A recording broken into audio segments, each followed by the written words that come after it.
Now I would like to give you a specific example of the long-term job relation, which is actually academia. In academia, not only, it's also exists in Turkey. It doesn't exist in this university where we make just short-term contracts, 1 year.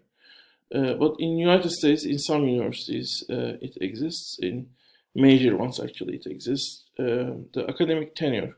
That's actually the academicians get, in many cases, after a certain trial period, um, a guarantee which makes firing them impossible.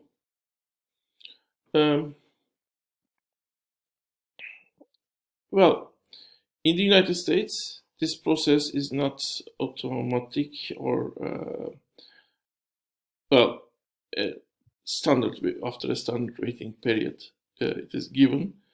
It is rather follows a process called tenure checking, and during this tenure checking process, both teaching and the research of the faculty member is monitored, and only after passing the tenure checking process, the tenure position is given to the academic workers.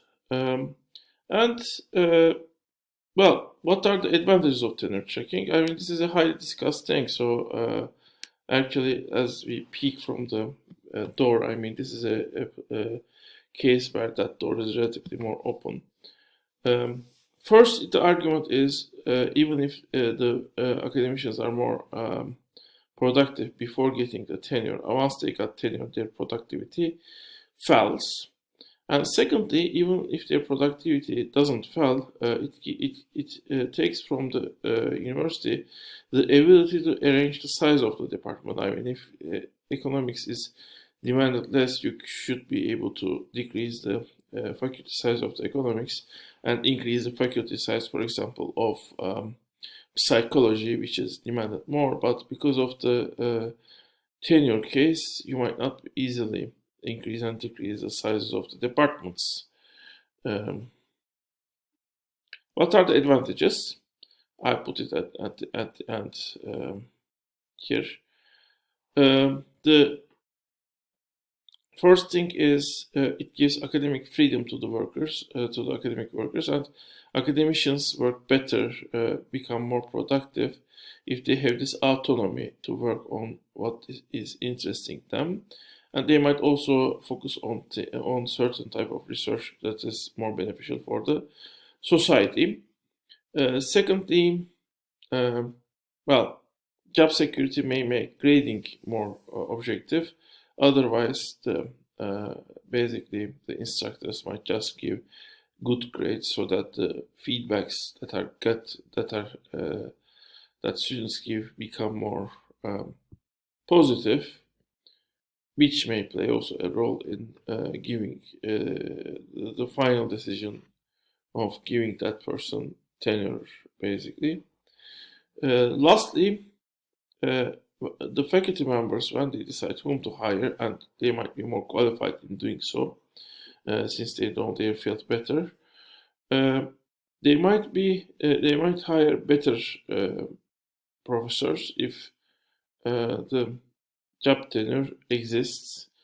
Because if job tenure doesn't exist, then the new people will become their competitors, and they might willing to hire inferior workers, basically, so that uh, in times of firing, those workers won't replace them.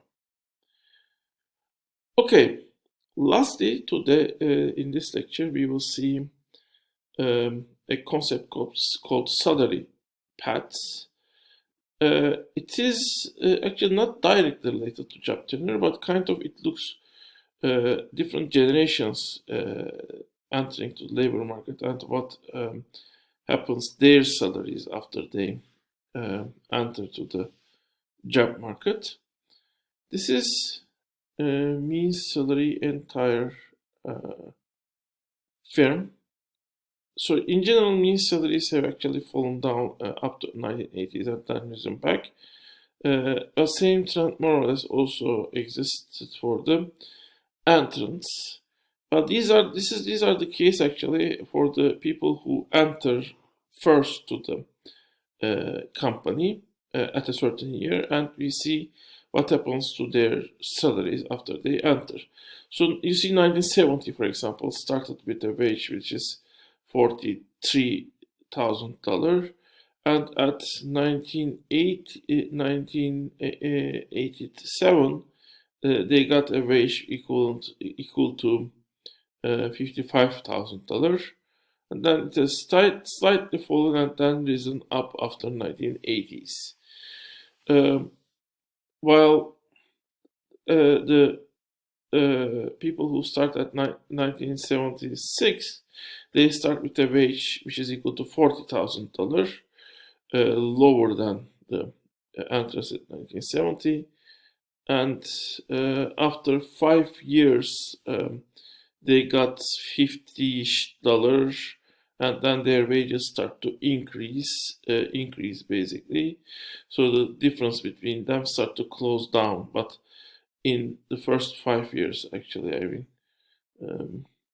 although I mean the difference always was closing down, kind of.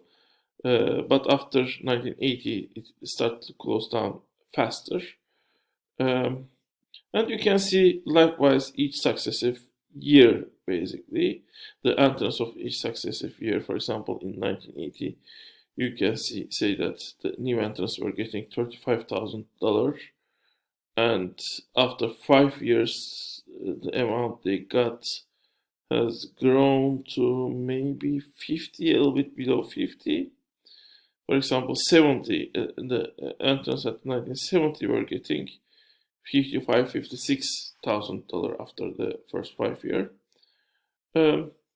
So the chart itself provides interesting information you might want to explore, basically, and you might see how wages of the typical workers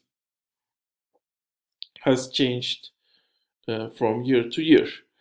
One thing we should be cautious when we are looking to this salary paths is, however, the wage increase that exists for the years after the new entry might not at least only be the result of, I mean, staying longer make companies pay more, but it might be also because the company might be firing the workers that are less productive, and as time passes, the people who stay in the company might be short-term, relatively more productive workers, and as a result, this might lead to increase in wages as people, as we take particular group that stays longer. I mean, when we calculate the wages the same group of workers get at the entry level and 5 years later or 10 years later.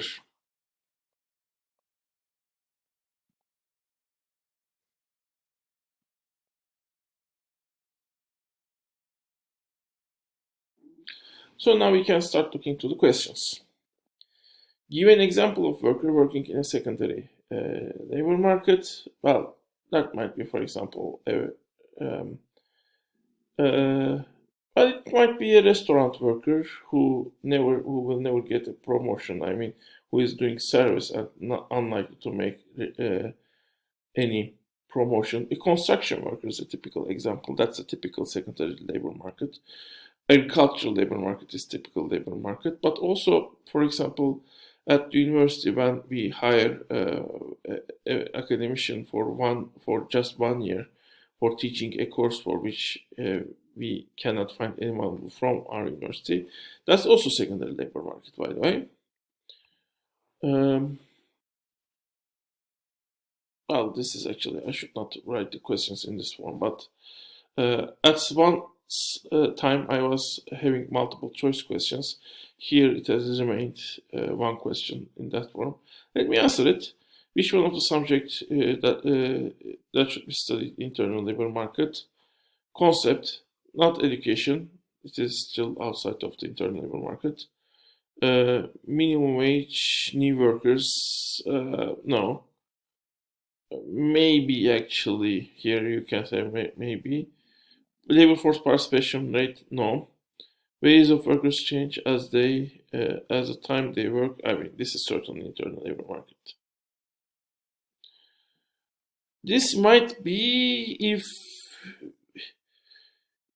if we look, well, whether the company is looking to the alternative as a result of minimum wage to employ workers from the company within for the new positions, but it might also very well be, I mean, opening new positions might also depend on the minimum wage. In that case, it's not internal labor market concept.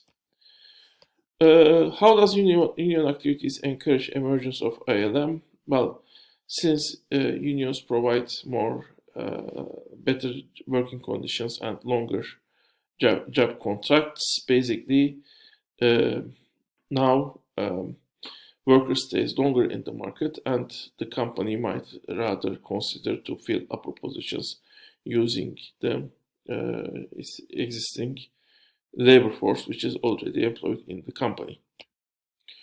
Assume Jackie is a tenured professor in the biology department. Write a case in which shows the job protection she gets might decrease the flexibility of college where she works if the demand for biological education decreases. A typical department in a typical company might decrease number of biology teachers. However, because Jackie is a tenured professor, her existence prevents the university to decrease number of biology professors. So the flexibility of the job market for the college decreases in this case.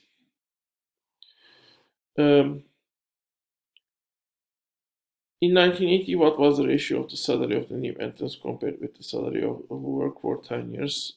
Basically, 1980 new entrants gets around $47,000. The people who work for 10 years has started, they said 1971. They are getting approximately $60,000.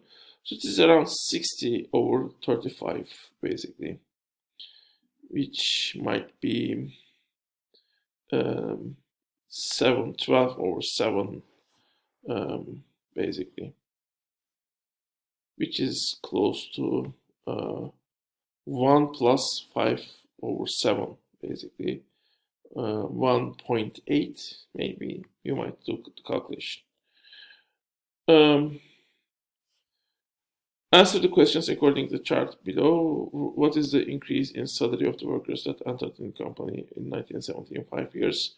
In 5 years, they are here. The increase is from the 43 to 55, around 55. So it is around $12,000. These are yearly values, by the way. What is the increase in the salary of the workers who entered 1970 in their first? These are the same question. Okay. In which years the salary of the new entrants is lowest? 1980.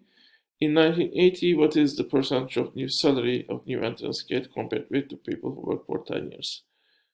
Okay, this is the same question as the other one. It is, as I said, 12. Let's do the same thing for the 1985.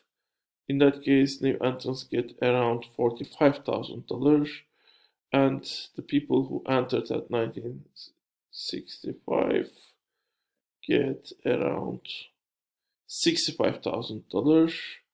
So 65 over 45, which is 13 over 9, basically. You can make the calculation. And let's do this also for 1980. The increase after the 5 years is around 50, from 35,000 to 50,000, so around $15,000. So this is end of this lecture. See you in the next lecture, and as always, I hope you will stay healthy.